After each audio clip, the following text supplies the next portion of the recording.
కళాశాల పరిశుభ్రత ప్రతి ఒక్కరి బాధ్యత అని చాటి చెప్పారు గూడూరు దువ్వూరు రమణమ్మ మహిళా కళాశాల విద్యార్థినులు. కేంద్ర ప్రభుత్వం పిలుపునిచ్చిన స్వచ్ఛ భారత్ కార్యక్రమంలో భాగంగా గూడూరు పట్టణంలో భారీ ఎత్తున పారిశుద్ధ కార్యక్రమాన్ని నిర్వహించారు. విద్యార్థి దశ నుండే సామాజిక బాధ్యతను అలవర్చడం మా కళాశాల లక్ష్యం. మన చుట్టూ ఉన్న పరిసరాలను శుభ్రంగా ఉంచుకుంటేనే ఆరోగ్యకరమైన సమాజం సాధ్యమవుతుందని వారు పేర్కొన్నారు.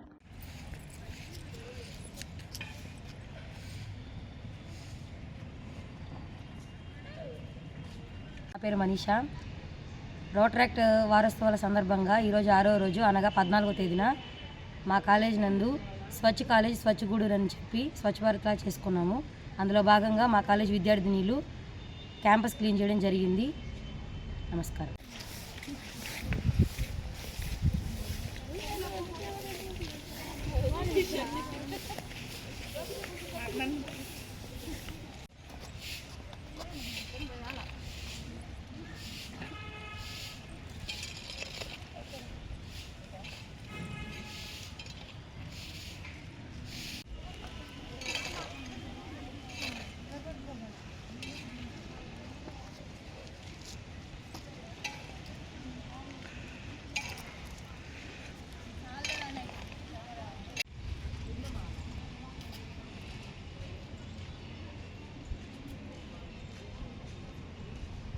లైక్ చేయండి, షేర్ చేయండి, సబ్స్క్రైబ్ చేయండి. మరిన్ని వీడియోల కోసం బెల్ సింబల్ పై క్లిక్ చేయండి.